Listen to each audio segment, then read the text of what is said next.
Queridos irmãos, abramos, por favor, nossas Bíblias em Lucas, capítulo 5. Lucas, capítulo 5. Vamos ler uma sequência de textos. Gostaria, então, de pedir bastante atenção dos irmãos. Lucas, capítulo 5, verso 1. Aconteceu que, ao apertá-lo a multidão para ouvir a palavra de Deus, estava ele junto ao lago de Genezaré e viu 2 barcos junto à praia do lago. Mas os pescadores, havendo desembarcado, lavavam as redes. Entretanto, em um dos barcos, que era o de Simão,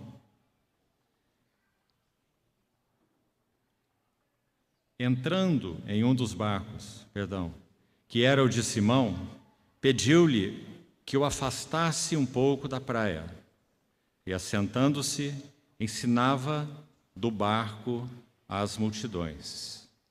Vamos ao verso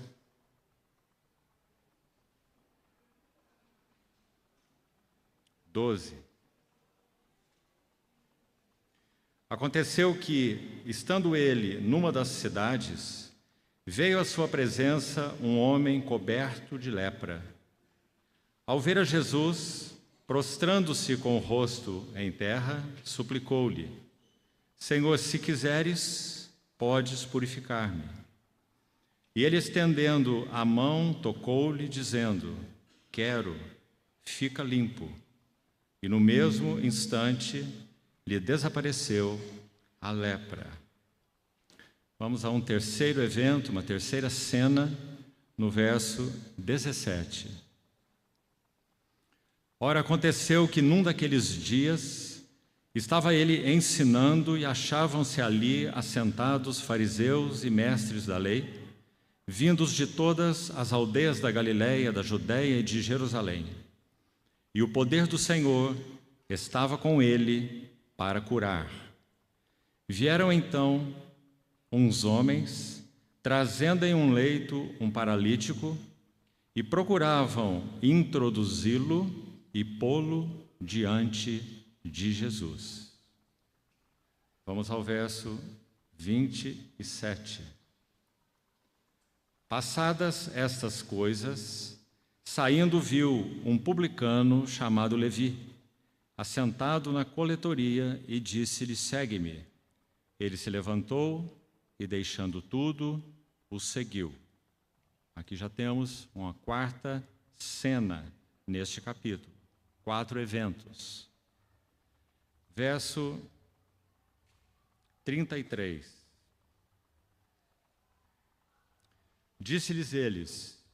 Disseram-lhe eles: os discípulos de João e bem assim os dos fariseus frequentemente jejuam e fazem orações. Os teus, entretanto, comem e bebem. Jesus, porém, lhes disse: podeis fazer jejuar os convidados para o casamento enquanto está com eles o noivo? Dias virão, contudo, em que lhes será tirado o noivo. A expressão tirado aqui não é apenas tirar de um lugar e colocar no outro, mas tirado com violência. E nesses dias, então, jejuarão. Também lhes disse uma parábola: ninguém tira um pedaço de veste nova e o põe em veste velha, pois rasgará a nova, e o remendo da nova não se ajustará à velha. E ninguém põe vinho novo em odres velhos, pois o vinho novo romperá os odres, entornar-se-á o vinho, e os odres se estragarão. Pelo contrário, o vinho novo deve ser posto em odres novos, e ambos se conservam. E ninguém, tendo bebido o vinho velho, prefere o novo, porque diz: o velho é excelente. Ainda um texto mais no capítulo 12 do mesmo Evangelho, Lucas 12, verso 35, até o verso 37. Lucas 12, 35. Cingidos estejam os vossos corpos e acesas as vossas candeias. Sede vós semelhantes a homens que esperam pelo seu Senhor, ao voltar ele das festas de casamento, para que quando vier e bater à porta, logo lhe abram. Bem-aventurados aqueles servos a quem o Senhor, quando vier, os encontre vigilantes. Em verdade vos afirmo que ele há de cingir-se, dar-lhes lugar à mesa, e aproximando-se, os servirá. Finalmente, capítulo 19, no mesmo Evangelho, versos 11 a 13. Lucas 19, verso 11. Ouvindo eles estas coisas, Jesus propôs uma parábola, visto estar perto de Jerusalém, e lhes parecer que o reino de Deus havia de manifestar-se imediatamente. Então disse: certo homem nobre partiu para uma terra distante, com o fim de tomar posse de um reino e voltar. Chamou 10 servos seus, confiou-lhes 10 minas e disse-lhes: negociai até que eu volte. Vamos orar.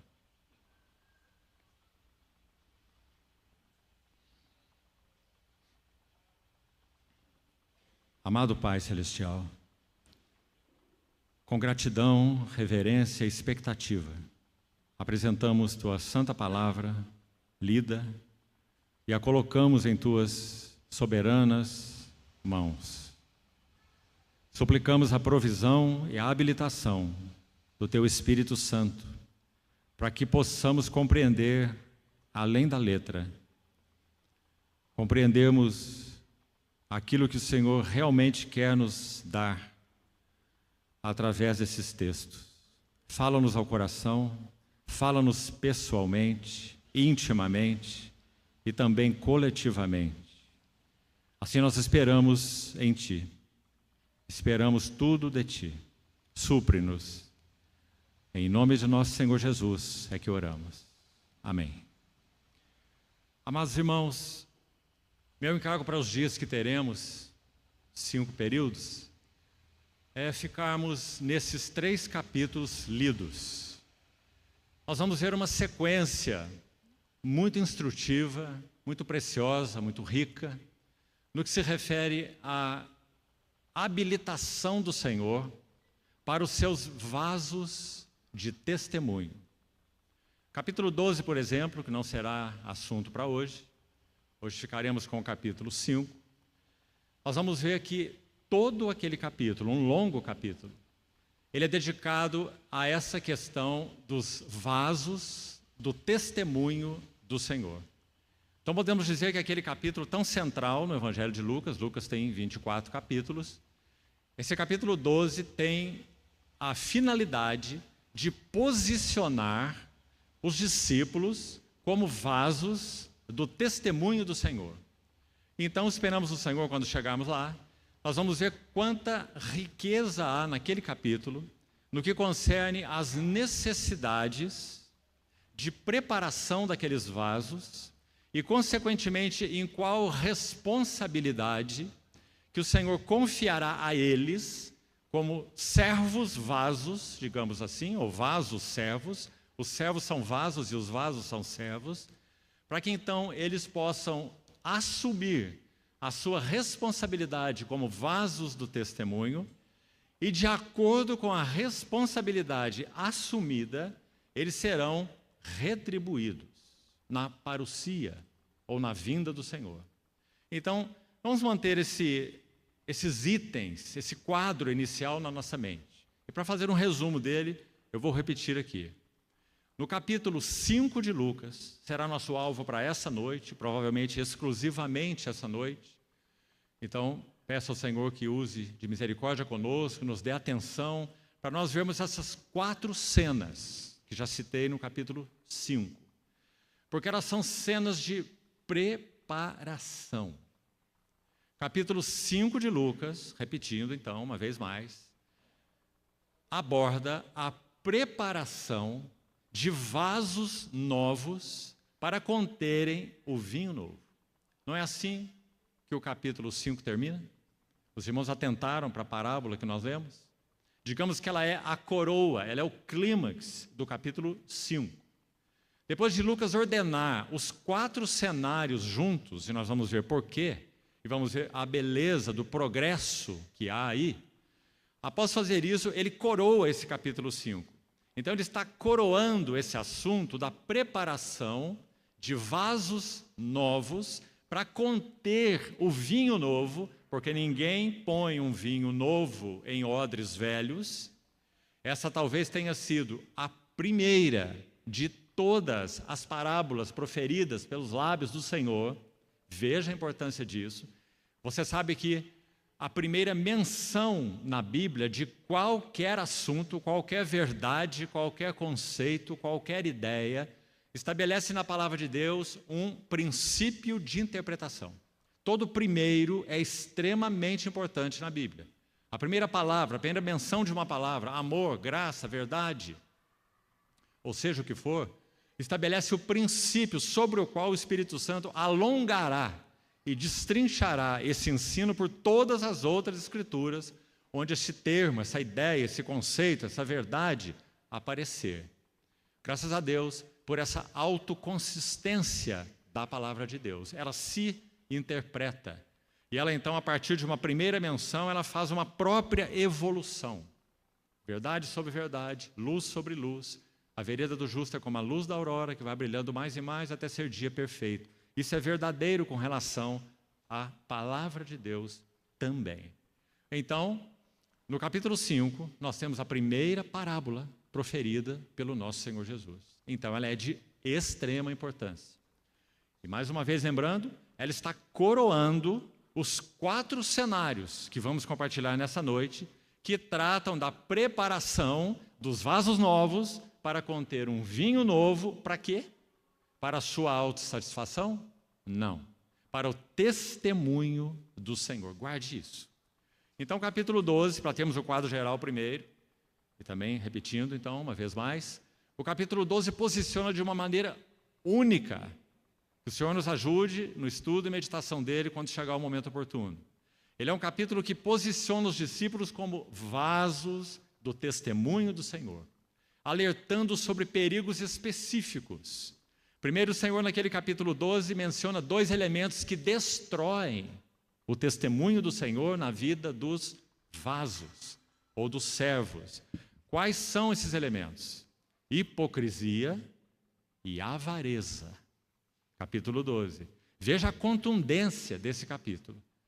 Agora, após o Senhor tratar sobre esses 2 inimigos terríveis que destroem o testemunho do Senhor nos vasos, preparados por Ele, cheios com vinho novo, mas que podem ter, na sua jornada, destruído o testemunho do Senhor quanto a si.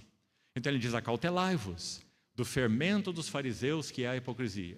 Veremos a tempo isso. Depois, novamente, no mesmo capítulo 12, tende cuidado e guardai-vos de toda e qualquer avareza, porque a vida de um homem não consiste na abundância de bens que ele possui. Porque o Senhor selecionou, e Lucas registra pelo Espírito Santo nesse capítulo, a hipocrisia e a avareza. Será que foram coisas aí que vieram na cabeça de Lucas e ele colocou no papel? Ou será que o Espírito Santo está mencionando os 2 elementos mais destrutivos do testemunho do Senhor nos vasos que ele chamou e separou? Sim, ele está. Então, a partir daí, ele desenvolve o assunto entrando num tema muito delicado, caro, doce ao nosso coração, que é o assunto das ansiedades e dos cuidados do Pai Celestial para aqueles que lhe pertencem. numa sequência imediata. Hipocrisia, avareza, tudo está no capítulo 12. Ansiedades. Porque quando há, de alguma maneira, lugar em nosso coração para esse assunto da avareza tomar lugar, um descontentamento, um anseio por mais, por muito mais, o resultado imediato são ansiedades. Então o Senhor vai ensinar dentro desse assunto de ansiedade de uma maneira muito maravilhosa, amorosa, terna e doce. E quando ele termina isso, o capítulo não terminou.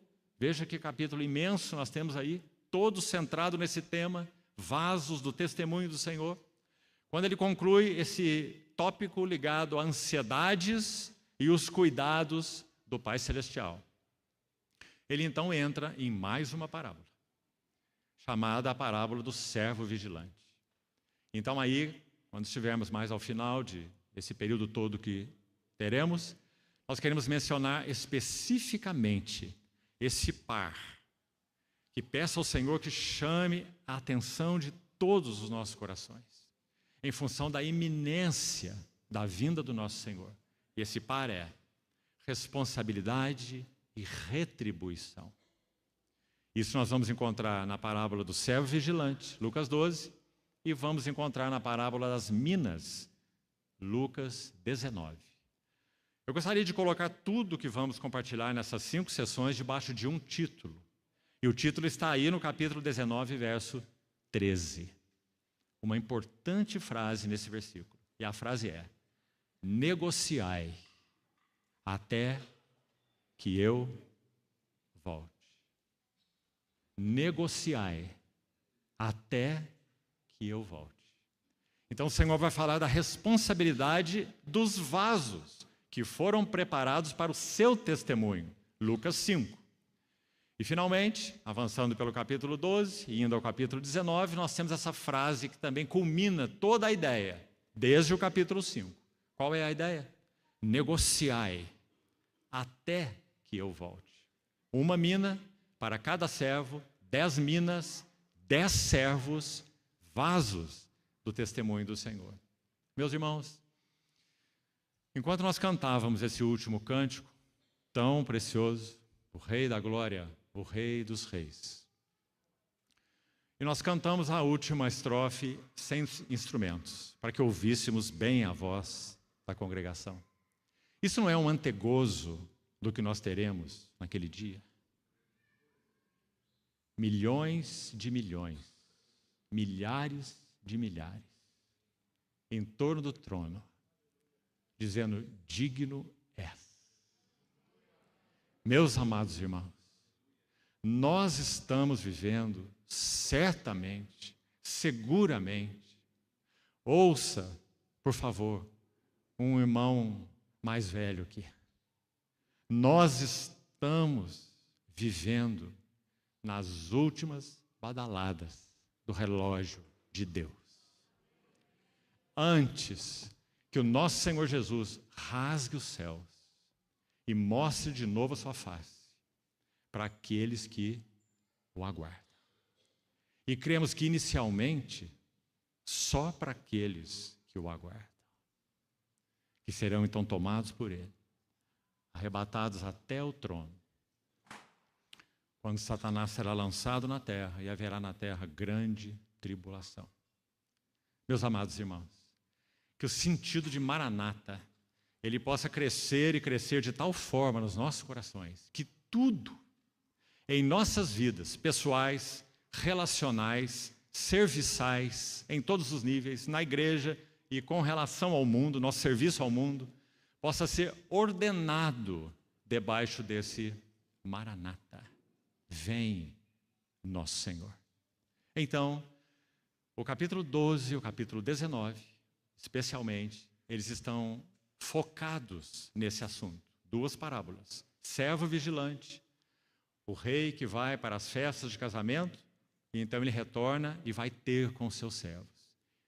E eles devem estar vigilantes para que quando ele bater a porta, logo, uma palavra importante, prontidão, logo lhe abram. Então aquela cena maravilhosa, que não quero me adiantar aqui. Vamos deixar isso para quando chegarmos no capítulo 12. E a mesma coisa no capítulo 19. chama aqueles vasos que, de acordo com a linguagem de Lucas, como estamos vendo, eles estão sendo preparados desde o capítulo 5, que vamos deter nessa noite. E quando chegamos lá naquele capítulo 19, com a mesma ideia, ele vai encarregar cada servo com uma mina e vai dizer: negociem, negociem, até que eu volte.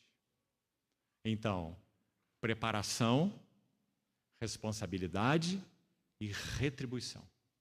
Vamos guardar essas 3 palavras durante todos esses tempos que teremos juntos. Preparação, responsabilidade, retribuição. Então vamos lá para o capítulo 5 de Lucas, por favor. Mais uma vez, juntos. Abra sua Bíblia aí, então.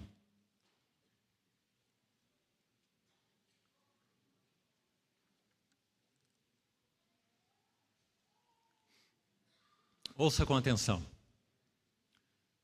Os relatos registrados em Lucas capítulo 5,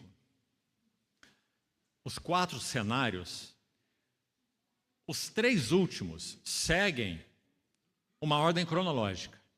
Você vai ver a mesma ordem para a sua conferência aí, no Evangelho de Marcos e no Evangelho de Mateus. A mesma ordem. Então é uma sequência cronológica. Vá olhando aí enquanto compartilhamos. Qual é essa sequência? Começando do segundo evento.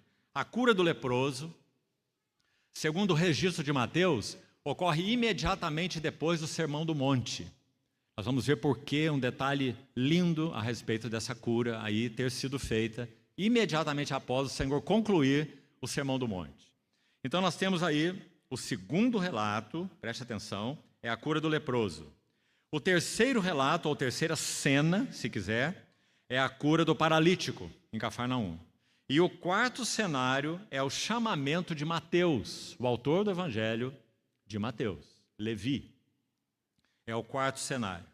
Então, esses 3 cenários acontecem em ordem cronológica. Agora, o primeiro deles, ouça bem, que é chamado como um subtítulo aí, que você sabe, não faz parte do texto inspirado, mas é uma maneira de nos ajudar a referir ao evento, né? É chamado de pesca milagrosa, ou de pesca miraculosa, ou de pesca maravilhosa, não é isso? Esse primeiro evento, só Lucas registra. Então nós vamos começar com ele, preste atenção no motivo disso. Nosso querido irmão, nos ajudou já hoje pela manhã com João, capítulo 1. E você se lembra o que aconteceu lá? O primeiro encontro do Senhor com Simão. Esse que está aqui no capítulo 5 de Lucas, nessa pesca chamada maravilhosa. João capítulo 1 registra esse encontro no qual o Senhor olha para Pedro. Aquela palavra olha ali tem um sentido muito particular. É um olhar perceptivo, é um olhar profundo, não é apenas um olhar casual. Então diz que quando André, o irmão de Simão, ele busca o seu irmão, André busca o seu irmão Simão e o leva até Jesus, dizendo a ele: achamos o Messias. Então diz que o Senhor Jesus olha, com este olhar que já citamos, para Simão e diz 2 frases apenas. Tu és Simão, tu serás chamado Cefas, que quer dizer uma pedra, ou chamado Pedro. Não é? Esse é o primeiro encontro. O primeiro ano do ministério de Jesus é chamado por muitos estudiosos, e assim o é, muito claro nas Escrituras, também nosso irmão tocou em algo hoje pela manhã sobre isso, é chamado de o ano da obscuridade. Nosso Senhor exerceu um ministério de 3 anos e meio sobre a terra. Sabemos disso e temos certeza por causa do Evangelho de João, que registra 3 Páscoas. Então, nosso Senhor viveu e serviu em seu ministério durante 3 anos e meio, uma vida de serviço. Este primeiro ano é chamado de ano da obscuridade, ou seja, o nosso Senhor pouquíssimo realizou nesse primeiro ano.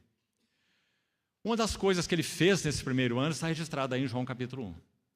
João Batista está ali com seus discípulos, 2 deles são citados em especial, um deles é André, o outro deles é João, o evangelista. O João, irmão de Tiago, filho de Zebedeu.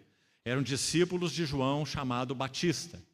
Quando então João Batista aponta para o Cordeiro de Deus, eles passam a seguir o Cordeiro. perguntam para ele onde ele mora. E ele diz: vinde e vede. E ficaram com ele, sendo aquela a hora 10ª. Passaram aquele resto de dia com o Senhor. Então André busca o seu irmão Simão, o traz até Jesus, e então o Senhor diz para ele a frase que já citamos: o tu és e o tu serás. Está vendo o processo aí tão claro, tão lindo? Tu és Simão, instável. Tu serás pedra, estável. De instável para estável.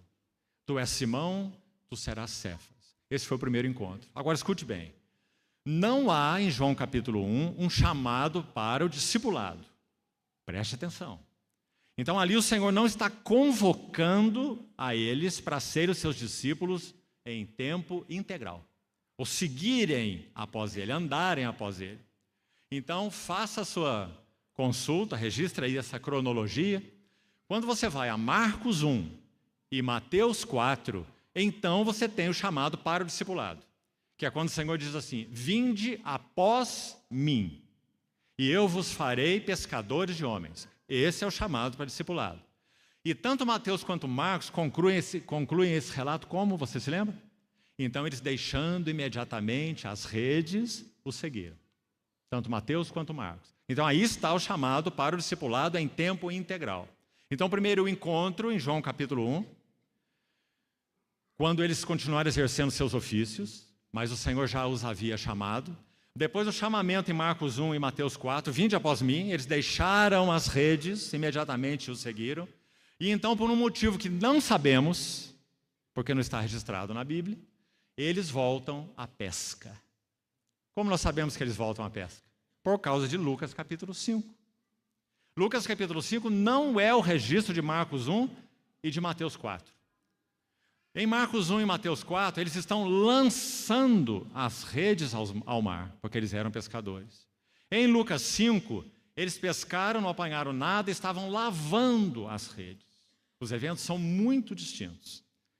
E o que ocorreu com Pedro, registrado em Lucas 5, não há nada disso, nem em Marcos 1 e nem em Mateus 4. Certo? Então, definitivamente, é um evento distinto. Então, é o terceiro evento. João capítulo 1, o primeiro encontro: tu és Pedro, tu és Simão, tu serás chamado Cefas, primeiro encontro. Segundo, vinde a mim, após mim, e eu vos farei pescadores de homens. E eles abandonaram a rede e seguiram o Senhor. Mas por algum motivo eles voltaram à pesca. Então o Senhor vai intervir. E aqui temos o primeiro cenário maravilhoso. Vamos compartilhar um pouco sobre ele e vamos colocá-lo dentro desse tema maior que nós já citamos: preparação dos vasos para o testemunho do Senhor. E se esses vasos são chamados, no final do capítulo 5, de odres novos, para conter um vinho novo, então precisamos entender o que isso significa para entendermos esses 4 relatos. Então, de novo, ouça com atenção. Quando o Espírito Santo desceu no Pentecostes, narrado em Atos capítulo 2, há uma expressão ali muito sugestiva com relação a esse assunto do vinho novo. E você certamente conhece esse relato. Eles começaram a falar em outras línguas, línguas as quais aqueles que vieram de outras várias regiões ao redor, nações, compreendiam que eles estavam falando nas línguas deles, nas suas línguas maternas, línguas deles. Por isso foi uma maravilha naquele dia, porque eram simples pessoas que falavam grego koiné, mal falado, e agora estavam falando línguas que aqueles que vinham de outras nações estavam compreendendo. E eles estavam falando sobre as grandezas de Deus, como Lucas registra no livro de Atos. Agora, quando aquelas pessoas os viram, alguns deles os viram, eles diziam assim: estão embriagados. Não é esse o relato? Aquela palavra embriagados, na língua original, é muito específica. Literalmente significa: estão cheios de vinho novo. Ou, segundo a tradução de um erudito chamado Young, estão cheios de vinho doce. Vinho doce nada mais é do que um vinho novo. É um vinho que ainda não passou pelo processo completo de fermentação. Então ele é um vinho doce, ou é um vinho novo. E o vinho doce, ou novo, ele embriaga muito rápido, porque ele é doce, né? Então, quando eles viram aquilo, diziam, estão cheios de vinho novo, ou de vinho doce. Não sabiam, achando que eles estavam embriagados, mas estavam dizendo uma verdade maravilhosa. Eles estavam mesmo cheios do vinho novo. Só que esse vinho novo foi explicado por Pedro em Atos capítulo 2. Ele diz, eles não estão embriagados, sendo esta a terceira hora do dia. Eles estão cheios do Espírito Santo. Então, ele descreve a descensão do Espírito e prega a pessoa e obra do nosso Senhor em Atos capítulo 2, e o resultado nós sabemos qual foi. 3.000 almas foram batizadas. Então, é muito evidente que esse vinho novo é uma figura, então, do Espírito Santo. Muito claro. Agora, o Senhor está usando nessa parábola a mesma expressão. Ele está dizendo que esse vinho novo não se coloca em odres velhos. Nós vamos ter que seguir com esse capítulo todo hoje, para que possamos abordar tudo que o Senhor tem nos concedido, assim tendo a mim, nesse tempo juntos. Então, não vamos ter tempo para tantos detalhes. Mas se você estudar aquela parábola, você vai ver que os odres velhos se refere exatamente à religião dos escribas e fariseus. Aquele odre era um odre que não tinha nenhuma condição de conter um vinho novo. Era um odre completamente deformado. Aquilo que Moisés colocou na lei foi completamente distorcido, ampliado de uma maneira equivocada, maligna, muitas vezes, por esses fariseus e escribas. Então, esse odre se tornou um odre velho, enrijecido. Esse é o odre velho. Perdeu totalmente a sua maleabilidade. Ele não pode conter vinho novo. Se puser o vinho novo em um odre velho, ele rompe o odre. Então, nosso Senhor descarta esse odre velho, que também compara aquela veste velha, a mesma ideia na parábola, com duas palavras, né? Odre velho, veste velha, remendo novo, odre novo. Então, ele vai contrastar o quê? A religiosidade externa, formal, vazia, religiosidade externa com realidade interior. Nosso Senhor fez isso durante seu ministério todo. Realidade interior, religiosidade externa. Então ele faz isso nessa parábola. Agora, quando então Lucas reúne esses três eventos, três seriam naturais porque são cronológicos, como falamos, mas o primeiro não.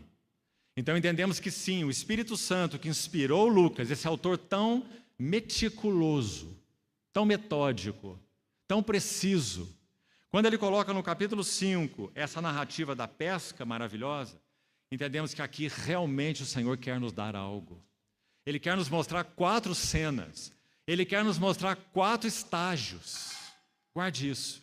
Um processo para que então vasos novos sejam preparados e adequados para conter o vinho novo, para que eles possam ser testemunho para o Senhor. Então vamos colocar esse processo assim. Para efeito didático, quero citar para você, desde já, qual é esse processo. E vamos tentar caminhar até onde pudermos, nesses 4 quadros, ou nessas 4 cenas. Então, de novo, preste atenção. E se você está registrando, leve para a tua meditação. O primeiro cenário, a pesca maravilhosa. A relação do Senhor com Pedro nesse momento. O que está acontecendo? Para que o Senhor obtenha vasos novos para o vinho novo, há uma primeira necessidade. Aqui há um processo que não pode ser alterado. 4 cenas progressivas, 4 eventos que vão falar de um processo, estágio por estágio. Não podemos inverter nenhum deles, porque quebraríamos o sentido desse processo. Por isso esse capítulo é tão lindo, meus irmãos, tão instrutivo, tão profundo. Primeira etapa, então, o primeiro evento, a pesca maravilhosa. Para que vasos novos sejam preparados para o vinho novo, para o testemunho do Senhor, há necessidade de uma nova e profunda convicção de pecado aos pés de Jesus. Não foi isso que aconteceu com Pedro? Nós vamos ver. Primeira etapa, uma nova. Todos nós que pertencemos ao Senhor, pela sua graça, se Ele segue trabalhando em nós, se nós temos permitido realmente que Ele trabalhe em nós, nós estamos caminhando de luz em luz, de glória em glória, graça sobre graça, E quanto mais conhecemos o Senhor, mais nós conhecemos a nossa pecaminosidade. Então Pedro está em um momento, em uma hora aqui, em que havia uma necessidade única. Veja, João capítulo 1 já aconteceu. Tu és Simão, tu serás Cefas. Marcos 1, Mateus 4 já aconteceu. Vinde após mim, eu vos farei pescadores de homens. Mas eles voltaram à pesca. Então agora o Senhor teve necessidade de fazer algo. Porque esse Simão já era como um grande peixe fisgado nesse molinete. Os que pescam aqui sabem o que é isso, né? Muito bem fisgado em um molinete. E nosso Senhor está segurando aquela vara lá que está entortando assim até embaixo. E esse grande peixe não irá escapar. Então, embora ele tenha voltado à pesca, o pescador continua com a sua vara na mão. E agora há um evento em que ele será levado à condição que o Senhor, então, aguardava dele. E qual é essa convicção? Uma nova, repetindo, e profunda convicção de pecado. Mas a frase não termina aí. Aos pés de Jesus. Porque quando você lê essa cena, você vai ver que depois que tudo acontece, Pedro está lá prostrado aos pés de Jesus. E aqui um detalhe para você, se quiser estudar esse evangelho com atenção. Enquanto Marcos enfatiza as mãos do nosso Senhor, porque a ênfase de Marcos é que ele é o servo perfeito, certo? Então a ênfase para o servo são suas mãos que servem. Lucas enfatiza, ao contrário de Marcos, Lucas enfatiza os pés do nosso Senhor Jesus. E se você ler esse evangelho buscando as referências onde os pés do Senhor são manifestadas, você vai ficar maravilhado. Lembra-se de Maria aos pés do Senhor? É só Lucas que registra. Lembra quando está ressuscitado e diz, vede as minhas mãos e os meus pés, que sou eu mesmo. Lembra daquele endemoniado gadareno, depois de liberto, encontrado, lúcido, vestido e aos pés do Senhor Jesus? Só Lucas registra que ele estava aos pés do Senhor Jesus. Porque a ênfase de Lucas é a respeito dos caminhos desse homem segundo o coração de Deus. O homem perfeito, o vaso, o odre em que Deus se deleita. Então, meus irmãos, o Senhor vai buscar esse Simão, que de alguma maneira, depois de ter abandonado as redes, volta às redes. E o que acontece? Resumindo essa história, você tem o texto aí, e enquanto compartilho, você pode, se quiser, avaliar algumas coisas. Primeira coisa importante, nosso Senhor estava sendo apertado por aquela multidão que queria ouvir a palavra de Deus. Assim começa o capítulo 5. Imagina aquela multidão apertando o Senhor e o Senhor na praia. Rapidamente ele ia parar dentro d'água, não é? Porque é dito que a multidão o apertava para ouvir a palavra de Deus. Então o que ele faz? Ele vê um barco que não era dele. Aliás, o barco não era dele, a casa em Cafarnaum não era dele, a casa era de Pedro, né? Porque ele não tinha onde reclinar a sua cabeça. Então ele vê aquele barco e ele pede o barco emprestado. Entra no barco, Simão entra com ele, claro, certamente André estava com ele, e talvez mais alguns funcionários.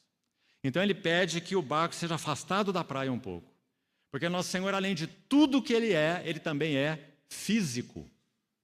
Então ele sabe que se ele falar durante o dia do mar para a praia, numa orla assim, então o vento irá levar a sua voz. Então ele se afasta e coloca o seu púlpito marítimo no barco de Pedro. E daquele barco ele fala às multidões, e todos puderam ouvir a palavra do Senhor. Mas o barco não era dele. Então, quando ele termina o seu discurso, ele precisa pagar o aluguel do barco emprestado. Então ele diz assim para Pedro, faze-te ao largo. Você tem essa expressão aí. Literalmente, ouça o que ela significa. Ele diz assim para Simão, mova o teu barco para águas mais profundas. Meus irmãos, qual tem sido a nossa relação com o nosso Senhor Jesus? Em que posição tem estado o nosso barco na nossa relação com Ele?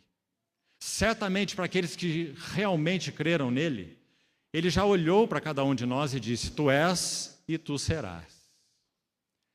Certamente nós já temos ouvido o seu chamado para discipulado também. Vinde após mim. Um segundo estágio. Mas e o terceiro estágio? Em que altura está o nosso barco com o nosso Senhor? Então, depois que ele termina a sua pregação, ele diz: mova o teu barco agora para águas mais profundas. Para quê? O que o Senhor fará? Oh, meus amados irmãos, quanta necessidade cada um de nós tem disso. O Senhor fará um novo movimento soberano abaixo da superfície, não é? Pedro não sabia onde estava o cardume. Aliás, eles já haviam pescado e nada apanharam. Nada foi tudo o que ganharam, como diz um poeta brasileiro numa das suas canções. Filho de pescador eu nasci e aqui me criei, conheço o mar há tanto tempo que já nem me lembro mais. Trabalhei noite inteira e nada foi tudo o que ganhei. E agora vens, queres me ensinar o que na vida eu mais sei. Ele tenta interpretar Pedro nesse evento. Então ele diz assim: o que fizeste das minhas certezas, do que eu pensava ser? Agora vejo que não passo de um pequeno barco à deriva. Retira-te de mim, porque sou pecador. Mas deixa vir no vento teu perfume, tua voz, teu ser que é santo. E essa foi, sem dúvida, a experiência de Pedro aqui. Então, depois que ele pede a ele que mova esse barco para águas mais profundas, pescaram noite toda, nada apanharam. E ele não sabe que o Senhor fará um movimento abaixo da superfície, meus amados irmãos, para nos trazer de volta, para nos buscar. Quem sabe alguns de nós aqui também tenhamos ouvido tão claramente o chamado para o discipulado. Deixe, abandone, entregue, venha após mim. Mas quem sabe por algum motivo voltamos à pescaria. Mas então o Senhor intervém e vai fazer o movimento nos bastidores. Pedro não está vendo nada, não está sabendo de nada, mas o Senhor está fazendo um novo movimento abaixo da superfície. Ele está enviando o cardume para a rede. Aliás, quando o Senhor dá a ordem para Pedro lançar a rede, depois de uma pesca sem obter nada, ele dá uma ordem no plural. Você vai ver isso nas versões mais acuradas. A versão King James, a versão de Darby, a versão de Young e várias outras. O Senhor dá uma ordem no plural. Lançai as vossas redes. Mas então Pedro diz: mestre, nós temos pescado toda a noite e nada apanhamos. Mas sob a tua palavra eu lançarei a rede no singular. E não as redes, como está aí na maioria das versões, mas sim a rede. Então digamos que Pedro prestou uma meia obediência. E ele chamou o Senhor de mestre. Veja essa palavra aí. Na língua original, epistates, significa um capitão. Aliás, Pedro já teve 2 encontros com o Senhor. O Senhor já olhou para ele, lá em João 1, o Senhor já disse: vinde após mim e eu vos farei. É uma palavra do Senhor, é irrevogável. Eu vos farei pescadores de homens. Mas então, apesar do Pedro o reconhecer como um mestre, ele ainda carece de um encontro mais profundo com o Senhor. E aí você vai ver 2 palavras importantes nesse relato, que também gostaria que você destacasse. Ela está aí, busque ela aí. Primeiro ele diz: mestre, epistates. Tendo pescado toda a noite, nada apanhamos. Mas quando então aquilo acontece, o Senhor faz um novo movimento soberano abaixo da superfície. Para quê? Para que no interior de Pedro ocorra um novo encontro com a glória do Senhor. Meus amados irmãos, todos nós carecemos disso. Como nosso irmão mencionava também pela manhã, a ênfase do Evangelho de João: vimos sua glória. O que Paulo diz em 2 Coríntios 3,18, lembra-se? Todos nós com um rosto descoberto, contemplando, ainda que por espelho, a glória do Senhor, nós somos transformados. De glória em glória, na mesma glória que Ele tem. E quem realiza isso em nós? Pelo Espírito do Senhor. 2 Coríntios 3,18. Não é assim? Então, o que Pedro estava carecendo naquele momento, se ele ouviu o chamado, se ele teve aquele primeiro encontro em João 1, se ele ouviu o chamado para o discipulado registrado em Mateus e Marcos, mas volta às redes, o que tem que acontecer? Pela graça do Senhor, por causa da fidelidade dele à sua aliança, ele tem que buscar Pedro, ou a sua palavra não vai se cumprir, ou o que ele disse lá no início vai cair por terra. Tu és e tu serás. Mas isso não pode ser cumprido, porque Pedro desistiu no meio do caminho. Pedro desistiu no meio do caminho, mas o Senhor nunca desiste no caminho. Então ele vai ao encontro de Pedro e faz esse movimento, e envia aquele cardume para essa rede. E o texto diz que aquela rede se encheu de tal maneira que, também no texto original diz, o barco começava a afundar. Então eles deram sinal para os sócios, Tiago e João, que também ouviram o chamado da segunda etapa. Vinde após mim e eu vos farei pescadores de homens. O mesmo chamado foi para Pedro e André e para Tiago e João. E aí estão eles também, os 4, voltaram para a pescaria. Então depois que isso acontece na rede de Pedro e André, eles têm que dar sinal para os seus companheiros, para virem ajudá-los, para carregar aquela rede para a praia. Então a cena acontece.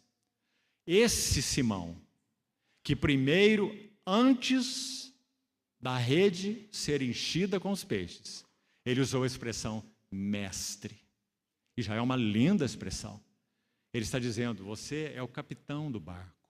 Você é o comandante. É o sentido do epistates, mestre, comandante, capitão. Sobre tua palavra eu lançarei a rede. Mas agora, irmão, depois de tudo acontecer, não tem mais capitão, não tem mais comandante, agora é Senhor. Retira-te de mim, porque eu sou um pecador. Vamos tentar ler o que estava no coração de Pedro. É como se ele dissesse assim, há 1 ano atrás, porque aí está, Lucas 5, 1 ano, desde João capítulo 1. Tu és Simão, tu serás Cefas. Vamos tentar ler então o que estava no coração de Pedro. Mais ou menos assim. Senhor, há 1 ano tu me buscaste. Tu me disseste com os teus lábios, você será uma pedra. Mas quando eu olho para mim, eu só vejo instabilidade. Desista de mim. Deixa-me, porque eu sou um pecador. Mas, meus amados irmãos, o Senhor nunca desistirá daqueles que Ele chamou. Nunca desistirá dos seus santos. Quantas vezes nós já desistimos, mas Ele nunca desistiu de nós. Até mesmo naquela assembleia, agora na linguagem coletiva, Laodiceia. Podemos dizer apóstata, soberba, insuflada, inchada, arrogante, presunçosa. Nosso Senhor diz, eis que eu estou à porta e bato. Se alguém ouvir a minha voz e abrir a porta, eu entrarei, cearei com ele e ele comigo. Então, depois que Simão tem essa experiência, nada mais resta para ele. É dúbia essa frase de Pedro. Você percebe, irmão? Leia além da letra, para que você veja que essa frase é dúbia. Porque ao mesmo tempo que ele diz, agora não mestre, mas diz Senhor, é a primeira palavra que ele diz, prostrado aos pés de Jesus, ele diz, Senhor, retira-te, afasta-te de mim, porque eu sou um pecador. Mas não é claro, pelos relatos seguintes, que na verdade o que Pedro está dizendo é assim, mas eu sou teu, mas eu te pertenço. Sabe, irmãos, muitos anos atrás, enquanto meditava sobre o livro de Jó, que mostra a persistência do Senhor em trabalhar com aqueles que Ele chama, com aquele homem que viveu uma vida tão agradável a Deus, no sentido do seu testemunho, Jó. Deus deu testemunho dele, não é assim? mas que, por um lado, ele confiava de tal maneira nessa sua justiça, de alguma maneira olhava para ela e até se orgulhava dela, e lançou isso até no rosto de Deus, quando ele estava muito aflito por tudo que ele passou. Ele, diante do Senhor, disse: eu sou justo. Como que dizendo: como o Senhor pode me tratar assim? Onde está meu pecado? Ele não entendia que ele não estava sofrendo por causa de pecado, mas que o Senhor pôs as mãos nele para levá-lo de um nível rasteiro de conhecimento de Deus para um nível muito mais elevado de conhecimento de Deus. Eu te ouvia, eu te conhecia só de ouvir falar, mas agora os meus olhos te veem. Então, meditando naquele livro, há muitos anos atrás, eu escrevi algo que quero tomar a liberdade de compartilhar com os irmãos. E acho que reflete muito bem o que Pedro está experimentando aqui. E reflete o que Jó experimentou lá, os dois. Porque Jó também disse ao Senhor: deixa-me. Essa é uma frase dele no seu livro. Então nós podemos dizer que o que havia no coração deles era mais ou menos o seguinte: nosso Deus é um Deus de infinita graça. Deus de infinita graça. Tu disseste que sou feitura tua, um poema teu. Fascina-me ver-te escrevê-lo, explorando os abismos do meu nada, como um fogo. E embora intimidado pela tua luz, ver-me conquistado pelo teu calor. Fascina-me a visão da tua mão a escrever. Mão soberana, santa, mas traspassada. Mão que imprime a imagem do teu filho numa alma deserta e sem forma. Fascina-me saber que o escreves, ouvindo o teu próprio coração e não o meu. Porque tantas vezes o meu coração diz: deixa-me.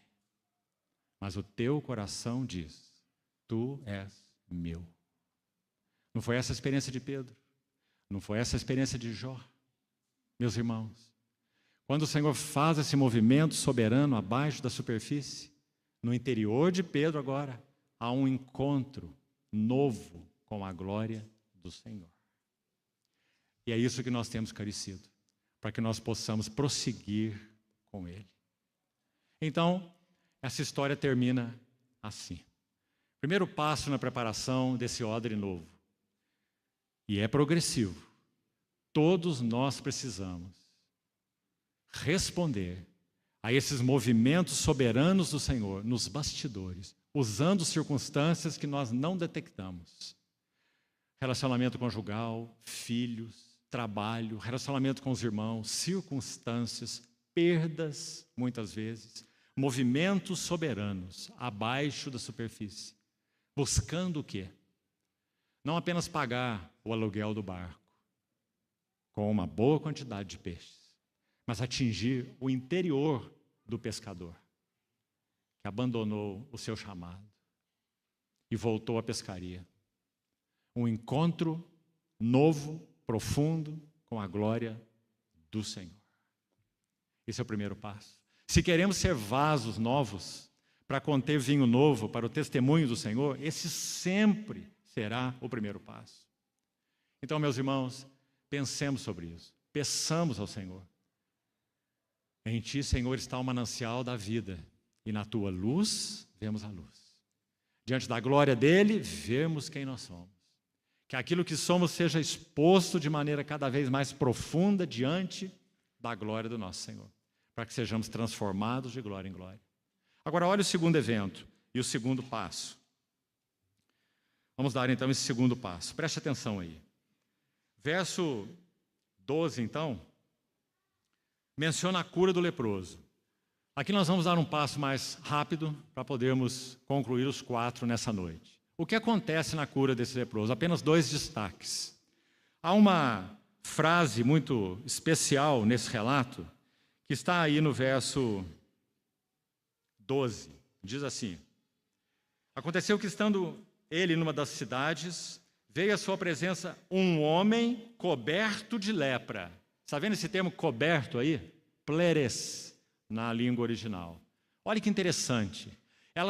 Esse termo só aparece em todo o Evangelho de Lucas 2 vezes. Sabe onde ele aparece de novo? Quando Jesus é batizado. Então é dito que ele é cheio do Espírito Santo e é levado ao deserto para ser tentado pelo diabo. Olha esse quadro.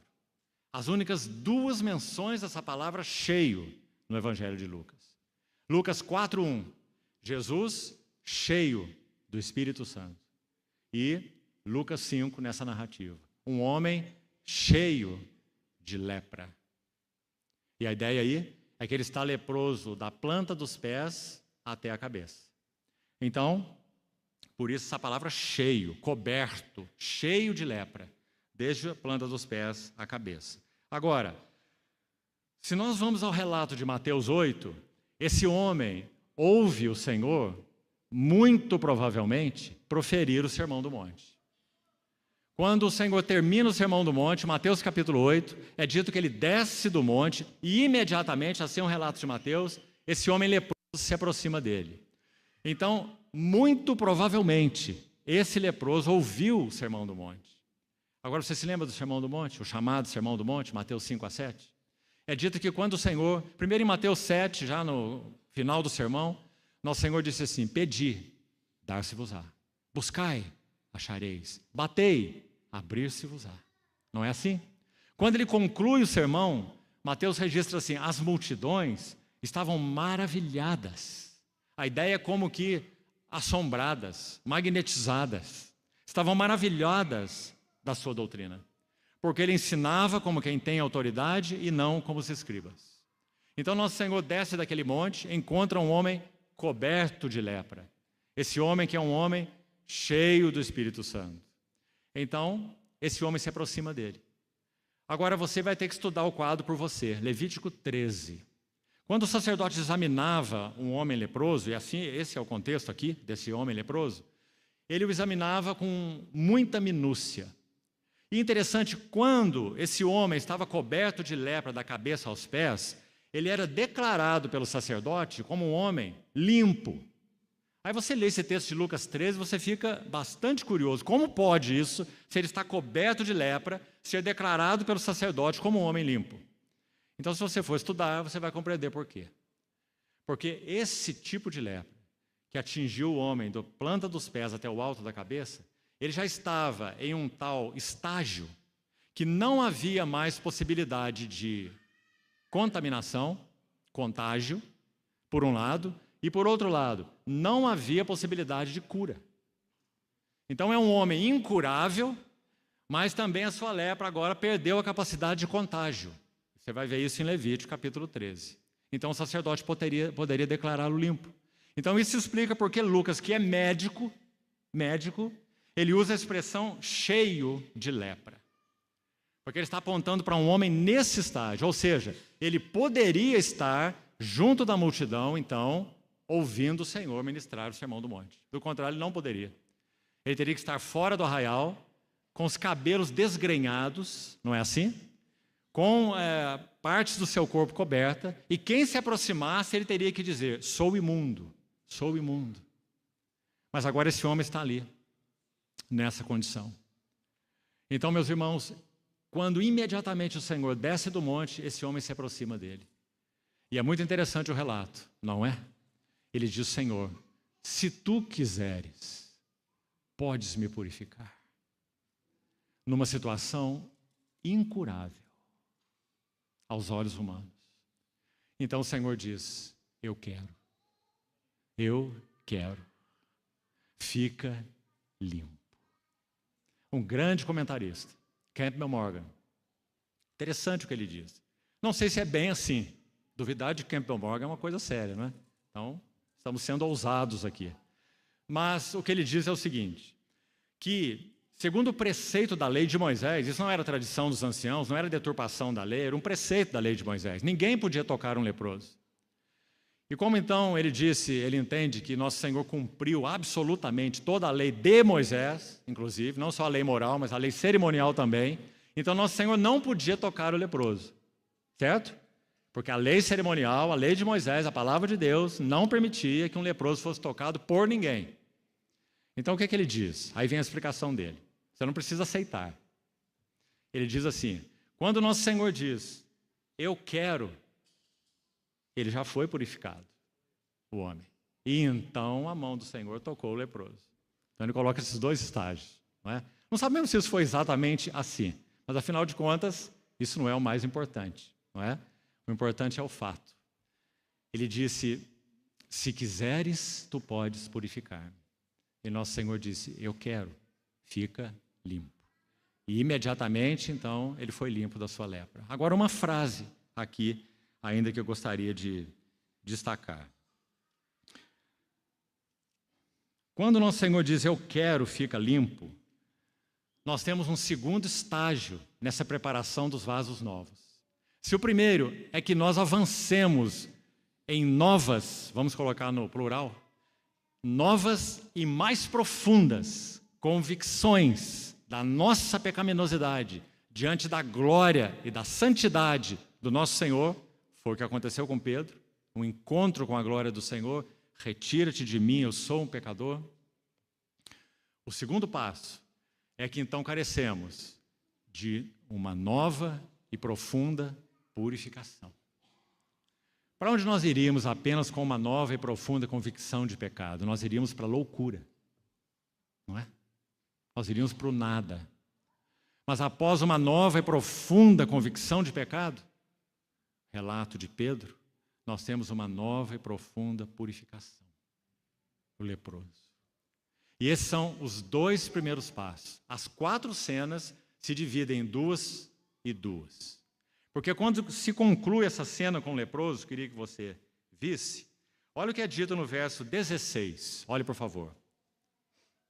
E esses são os únicos destaques que vamos fazer aí sobre o leproso, porque precisamos avançar. Verso 16 diz, ele, porém, após a cura do leproso, se retirava para lugares solitários e orava. Você vê que Lucas fez aqui, então, uma interrupção bem clara. Então ele vai colocar 2 eventos de um lado, 2 cenas de um lado, para ensinar 2 lições maravilhosas.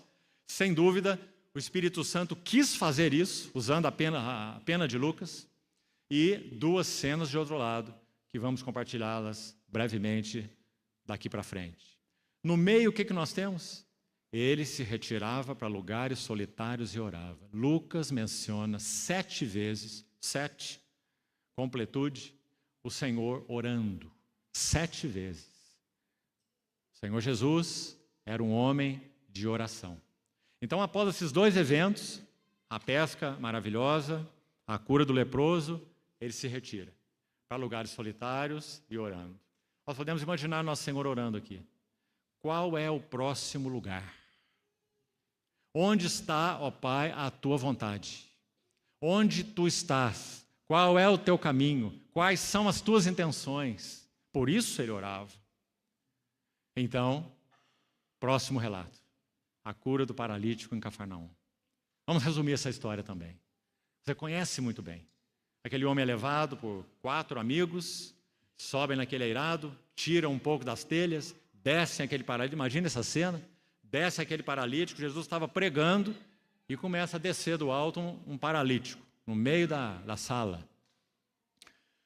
E aquelas pessoas arrazoavam consigo, em silêncio, segundo o texto, elas não falaram nada, mas diz que o Senhor percebeu no seu espírito, talvez pelo olhar deles, para o paralítico, para Jesus, um para o outro, o nosso Senhor percebeu o que estava no coração deles. Então, nosso Senhor Jesus disse àquele paralítico, perdoados são os teus pecados.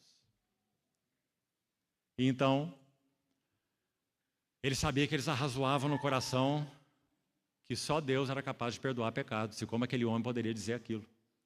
Mas eles não falaram nada. Eles apenas arrazoaram nos seus corações. Mas o Senhor, na sua percepção sem impedimento, sua sensibilidade tão maravilhosa como um homem santo, ele percebeu o que estava no coração deles. Então, nesse relato, você vai ver algo tão bonito aí. Porque nosso Senhor fala uma frase contínua, atingindo tanto os escribas quanto o paralítico. Ele diz assim, para eles primeiro, os doutores da lei, para que saibais que o Filho do Homem tem autoridade para perdoar pecados, eu te ordeno, levanta-te e anda. Agora, quando aqueles homens desceram o paralítico pelo telhado, há uma frase aí que eu gostaria também de chamar a tua atenção. Que, meus amados irmãos, servos e servas do Senhor, resumem o nosso chamamento para serviço, ou nosso ministério, se você quiser. Sabe qual é a frase? É dito que esses 4 homens desceram o paralítico com uma finalidade. Está aí, veja aí no relato. Para introduzi-lo e pô-lo diante de Jesus. Não é uma frase maravilhosa? Qual é, em suma, o nosso ministério como servos e servas do Senhor? Introduzir pessoas e pô-las diante de quem? Diante de nós? Diante dos outros?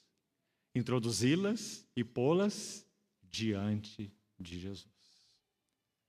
Então nós sabemos o que acontece aí. Qual é a chave nesse relato? Se no primeiro relato, a primeira cena com Pedro, nova e profunda convicção de pecado, progressivamente. Na cena do leproso, nova e profunda purificação. Na cena do paralítico, uma nova capacitação. Gostaria muito que você levasse isso com você e orasse sobre essa sequência. Não basta que tenhamos progressivamente maiores e maiores convicções de pecado aos pés do Senhor. Isso é indispensável, mas não basta. Não basta nem mesmo que tenhamos purificação sobre purificação, de vasilha em vasilha, como vai dizer Jeremias sobre Moabe. Moabe não teve o seu sabor alterado porque não foi mudado de vasilha em vasilha. Repousou sobre a borra do seu vinho. Não é assim? Então, novas e profundas purificações, na medida em que temos tido convicção de pecado aos pés do Senhor. Isso já está claro. Mas, irmãos, essas duas coisas apontam para um lado negativo. Pensemos assim e digamos assim. Convicção de pecado, purificação de pecado. Mas isso é suficiente. Isso não era tudo. O que a graça no Senhor Jesus tinha a proporcionar para que vasos novos fossem adequados e cheios com vinho novo para o testemunho do Senhor. Então agora é necessário aquilo que é positivo, digamos assim. Está compreendendo? E o terceiro relato, então, vai falar sobre uma nova capacitação. Esse homem era completamente incapaz, deitado em um leito e nada mais. Mas agora, ele toma o seu leito e vai para sua casa. Nova capacitação. Quando nosso Senhor falou sobre o vinho novo em Atos 1, ele disse: recebereis capacitação, poder, ao descer sobre vós o vinho novo, o Espírito Santo, e sereis as minhas testemunhas. Está vendo? Vasos do testemunho. Jerusalém, Judéia, Samaria, até os confins da terra. Então, em resumo, não vamos ter tempo para tantos detalhes, o relato do paralítico fala de nova, pode colocar tudo isso no plural, novas capacitações. Oh, meus irmãos, quantos textos nós teríamos aqui para explorar nesse assunto? Vou citar alguns exemplos. 2 Coríntios 3, Paulo vai dizer assim: não que nós, por nós mesmos, sejamos capazes, nem mesmo de pensar alguma coisa, como se partisse de nós, mas a nossa suficiência vem de Deus, que nos habilitou, capacitação, para sermos ministros de uma nova aliança, não da letra, mas do Espírito, porque a letra mata, mas o Espírito vivifica. 2 Coríntios capítulo 3, versos 5 e 6. Habilitação. Então não basta essa profunda convicção de pecado aos pés do Senhor. É o primeiro passo indispensável. Não basta nem mesmo essa nova e mais profunda purificação. Lembra de Isaías 6, a brasa que foi tirada do altar e tocou os lábios impuros, que Isaías disse que tinha. Sou um homem de lábios impuros, um profeta, e habito no meio de um povo de impuros lábios. Isaías já havia proferido vários ais para a nação de Israel, não é? No capítulo 5 de Isaías, muitos ais sobre a injustiça, a iniquidade, a perversidade. Mas o que acontece em Isaías 6? O que aconteceu com Pedro em Lucas 5. Isaías tem um encontro novo com a glória do Senhor. No ano da morte do rei Uzias, eu vi o Senhor assentado num alto e sublime trono. Santo, santo, santo é o Senhor. Ai de mim, vou perecendo. Sou digno de morte, é a ideia no hebraico. Sou digno de morte, porque os meus olhos viram o Rei, o Senhor dos exércitos. Mas então agora Isaías se cala e a provisão vai ser feita. Porque quanto a ele, sou digno de morte. Mas ele é o profeta chamado pelo Senhor. E o Senhor cumpriria os seus propósitos na vida de Isaías. Então, um dos serafins, aquele que estava na visão dele, em volta do trono, clamando santo, santo, santo é o Senhor, com seus pés e rosto coberto. Ele tira uma brasa do altar e toca os lábios de Isaías. E diz, a tua iniquidade foi perdoada e tirado o teu pecado.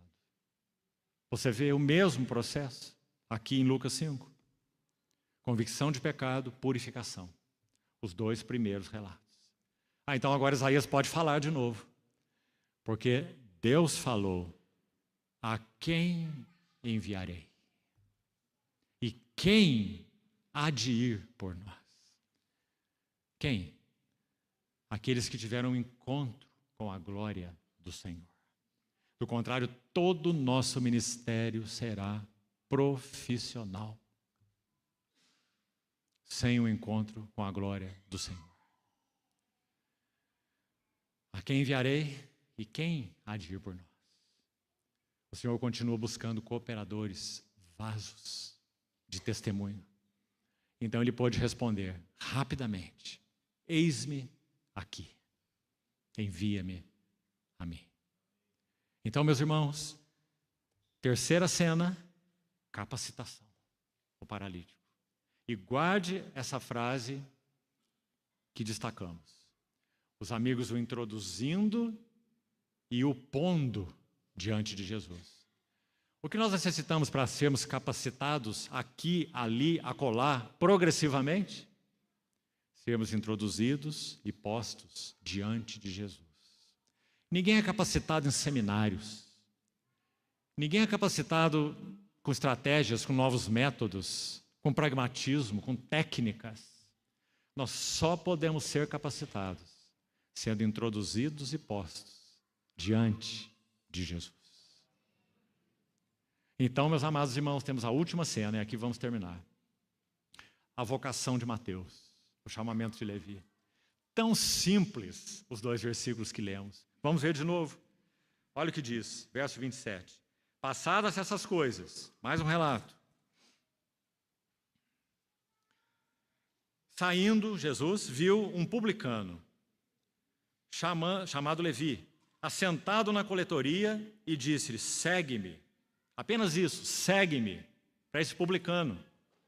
Ele se levantou, deixou tudo e o seguiu. Agora, você precisa ler o que Marcos e Mateus dizem sobre esse relato, porque é muito bonito. Quando você lê o próprio Mateus se referindo a esse relato, que é o chamamento dele, sabe o que ele faz? Ele não usa o nome dele.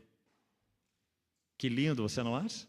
Olha, ele poderia dizer, esse aí sou eu. O Senhor me chamou, me vocacionou, Ele me buscou. Ele que me fez um dos 12, dos seus 12. Mas Ele nem mesmo cita o seu nome. E registra de uma forma tão linda e tão humilde esse chamado do Senhor a ele. Agora, sabe um detalhe sobre Mateus? Ele, sem dúvida, era um homem rico, porque ele era publicano. Todos os publicanos eram ricos.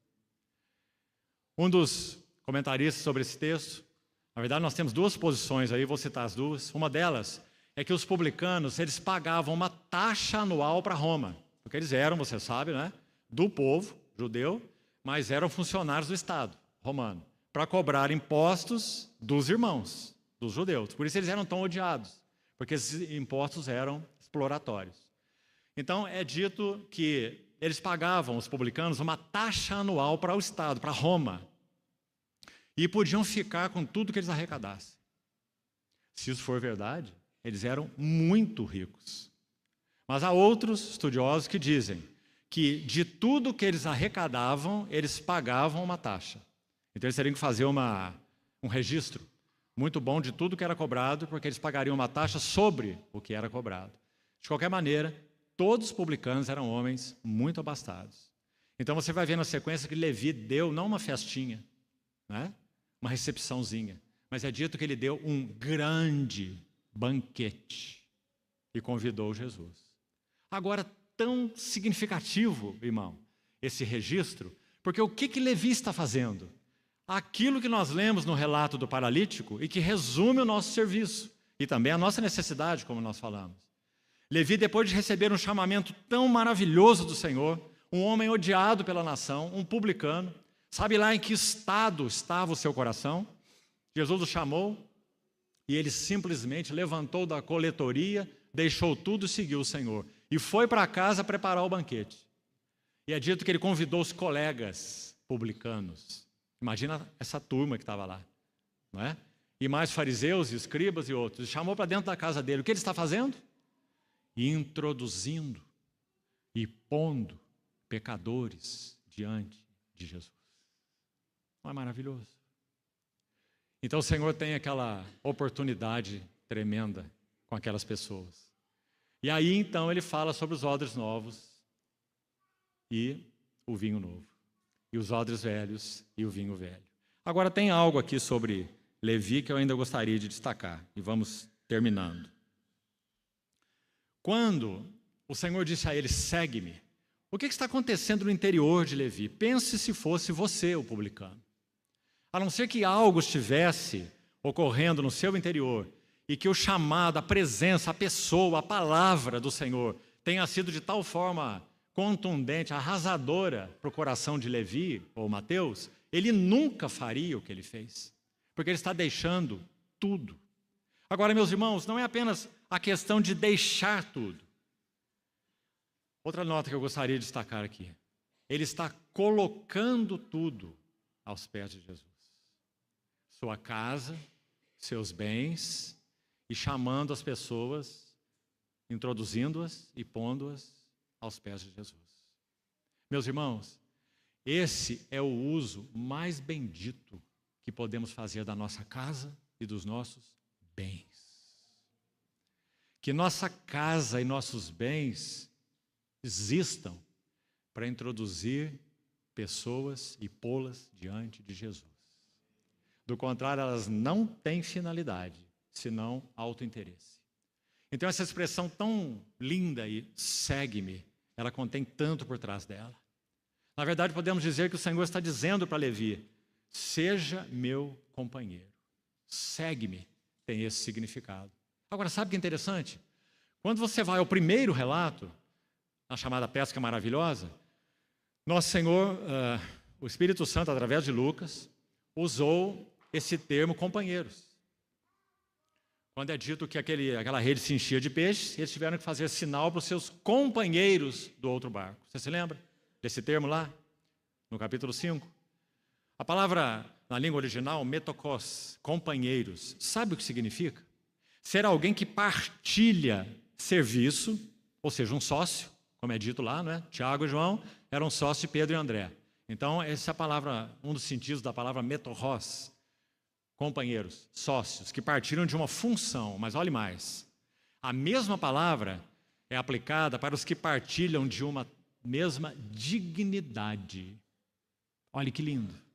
Então, em Hebreus, talvez, só talvez, o livro de Hebreus tenha sido escrito por Lucas. Talvez. Lucas seja o autor de Hebreus. Ele usa essa palavra de modo muito especial, se foi ele que escreveu.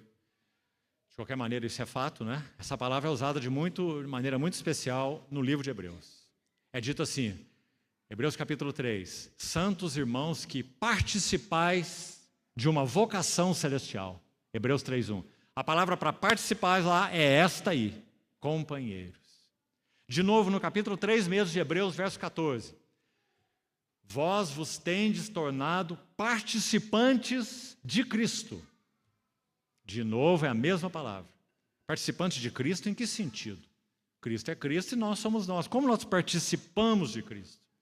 E a ideia é participar da sua dignidade. A ideia é participar da sua glória. Pedro usa esse termo, aliás, escrevendo aos Tessalonicenses. Fomos chamados para alcançar a glória, dignidade, glória do nosso Senhor Jesus Cristo. Então, meus irmãos, segue-me, tem esse conteúdo. E não há dúvida, olhando para a resposta de Levi, que ele compreendeu. Porque ele deixou tudo e seguiu o Senhor. E colocou tudo o que ele tinha a serviço do Senhor. Então essa é a história com Levi. E finalmente, para terminarmos, aqui. Nosso Senhor então profere essa parábola. Encerramos com ela esses 4 eventos. Ele diz, quando foi repreendido ou questionado por aqueles fariseus, publicanos que estavam na casa de Levi, que os discípulos dele não jejuavam.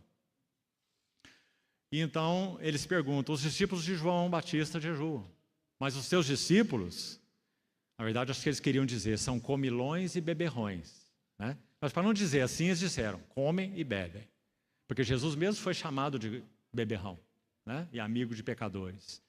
Então nosso Senhor diz assim, podem os convidados, e que linda palavra é essa também, meus irmãos, porque aí você vai pelo capítulo 5 todo de novo. O que ele fez com Pedro, o que ele fez com o leproso, o que ele fez com o paralítico e o que ele fez com Levi. Então ele vai dizer, podem os convidados jejuarem enquanto está com eles, preste atenção, o noivo. Olha, escute isso. Em Lucas 3, batismo no Jordão, Jesus Cristo é o odre em que Deus se deleita. Este é o meu filho amado em quem me compraz. O odre único. Nosso Deus, Deus o Pai, não tinha 2 odres, 3 odres, 4 odres. Ele tinha um odre. Tu és o meu filho amado em quem me compraz. Lucas 3. Ele é o odre em que Deus se deleita. Lucas 4. Ele é o odre da palavra, não é?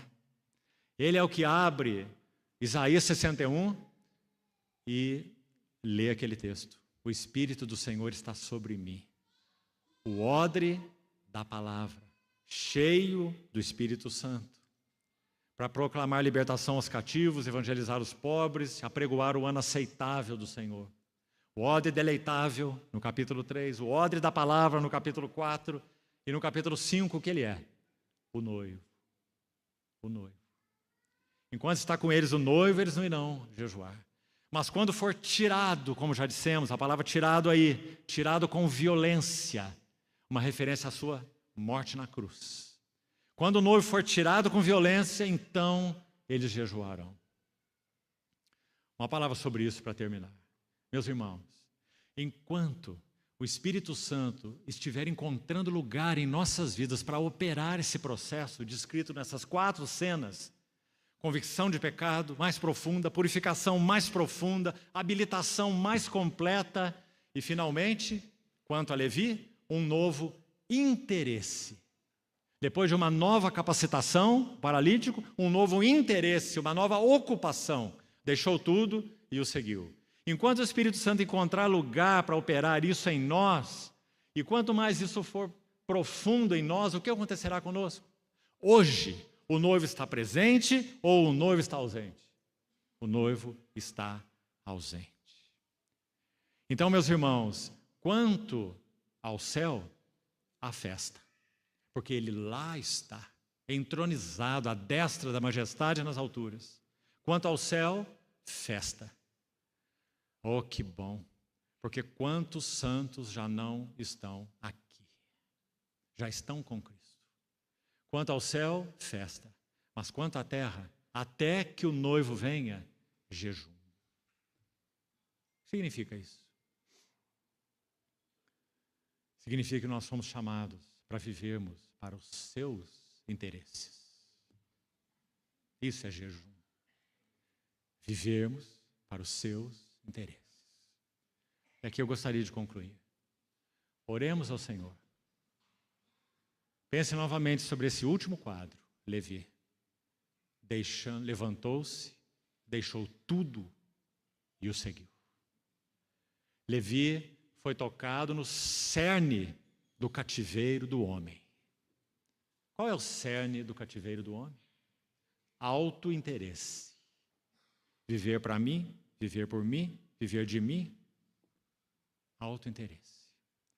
Se tudo está bem para mim, se tudo está bem no meu arredor mais íntimo, minha esposa está muito bem, meus filhos estão muito bem, servindo o Senhor, meus netos estão muito bem, minhas netas estão muito bem. Cada um de vós corre pela sua própria casa, enquanto a casa de Deus permanece em ruínas. Meus irmãos, quando estudarmos Lucas 12, que começaremos amanhã, e teremos 3 reuniões em Lucas 12, um imenso capítulo maravilhoso, que contém a parábola do servo vigilante, que fala da volta do Senhor. Lucas 19, a mesma coisa, negociai até que eu volte. Então, a nota central que tocaremos aí é essa. Se nós não formos ganhos no aspecto do auto-interesse, então nós somos servos inúteis. Seremos vasos inadequados. E, meus irmãos, é certo que ouvir sobre a graça do Senhor é maravilhoso. Mas, por favor, me ouça aqui com complacência, até mesmo, acho que tem que te pedir o que eu vou te dizer. A graça de Deus não é um fim em si mesmo. A graça de Deus visa nos introduzir no governo de Deus. Compreendeu, irmão? O povo de Israel foi salvo pela graça no Egito. Sangue na porta, carne do cordeiro, julgamento do Egito, nada deles, tudo do Senhor. Graça e graça. Mas eles falharam, de tal modo que seus cadáveres ficaram prostrados no deserto. Toda a primeira geração. Porque a graça os introduziu no governo, e debaixo do governo de Deus, eles falharam. 10 vezes murmuraram no deserto, a ponto de levantarem deuses para os conduzir de volta para o Egito. Auto-interesse. Então essa narrativa de Mateus aí de Levi, quanto a narrativa de Lucas, quanto a vocação de Levi ou Mateus, é tão linda, porque as palavras são tão contundentes. Ele se levantou, deixou tudo e o seguiu. E, meus amados irmãos, é isso que o Senhor tem carecido nos dias que nós vivemos. Que privilégio é o nosso. Negociai, negociai, até que eu venha. Que o Senhor continue, então, falando ao nosso coração. Vamos orar.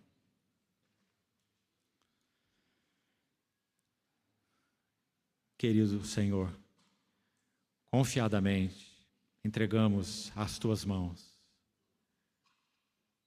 os poucos pães e os poucos peixes, para que o Senhor, na tua infinita graça de aliança conosco, os multiplique e superabunde os nossos corações daquilo que o Senhor quis nos dar nessa noite de comunhão. Senhor, oramos juntos, suplicando o teu favor, para que o Senhor nos introduza a novas e profundas convicções de pecado aos pés do Senhor. Também nos introduza em experiências de mais profundas purificações daquilo que somos, Senhor. Também te pedimos que nos introduza em novas capacitações, porque sem ti nada podemos fazer. Também te suplicamos que nos introduzas em uma nova ocupação, um novo interesse. Ó Senhor, que a oração de teu servo, Paulo, também seja nossa. Prossigo para o alvo, o prêmio da soberana vocação de Deus em Cristo Jesus. Senhor, tira-nos de um estágio de infância espiritual e leva-nos à maturidade, respondendo, Senhor, mais plenamente à santa vocação que tivemos de tua parte. Obrigado porque o Senhor até aqui não desistiu de nós, apesar de nós. Obrigado por tuas mãos firmes, constantes, fiéis. E te pedimos, Senhor, que assim seja, até naquele dia em que veremos o Senhor face a face. Limpa-nos, Senhor. Separa o vil do precioso em nossas vidas, para que possamos ser agradáveis a Ti. Assim nós oramos, agradecidos, no Teu precioso nome. Amém.